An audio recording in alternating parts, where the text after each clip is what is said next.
Services can be created with a finish block.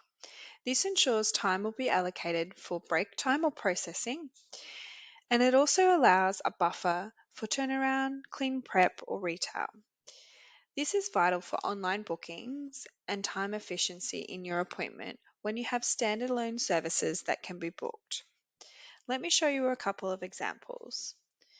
So in here, you'll often have colors set up. So if we have a look here now at my service menu, so in color, if we look at the full head highlights, you'll often have your first service set up for a time to apply, which is 60 minutes, and then a break time of 45.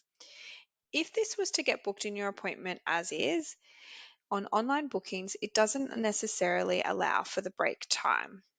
So what we need to do is we need to put in this finish time so that one holds the break time and two gives you a buffer.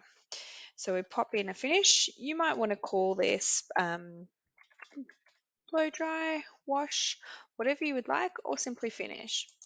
You put in that buffer time of 15 minutes or half an hour, however long that needs to be, and then adding zeros all the way along unless you're going to charge a sell price for this service.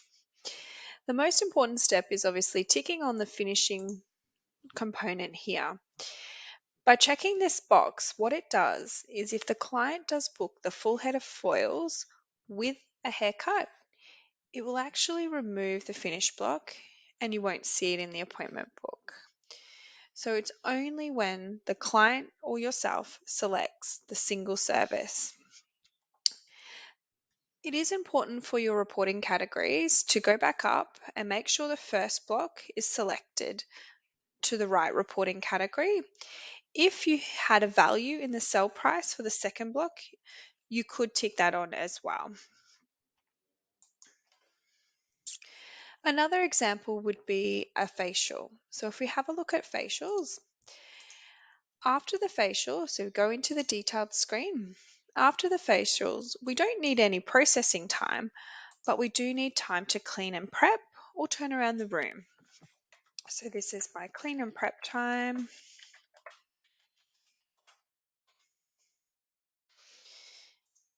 And I need 15 minutes to do that. So you'll notice in the break time, it's still 0, but it allows that clean and prep time to be automatically put in straight after my service. If you're creating a new service with a finish block, the steps are the same. So business, go to your category, select new, create your service, and add the finishing block. Now I'm going to show you what it looks like in the appointment book. So you can see in the first column here, we've got Stephanie booked in for the full head of highlights. The 45-minute processing time has been allocated for, and then we have our 15-minute finish block. So when you tap on the appointment, you can see that breakdown there. In the next column, we have the cleansing facial, and then straight after, we have the clean and prep time. In the next column over, we still have that same service, so the clean and facial, but we've actually booked another service afterwards. So what it does is it removes that finishing block. That's how you would set up service finish blocks in Shortcuts.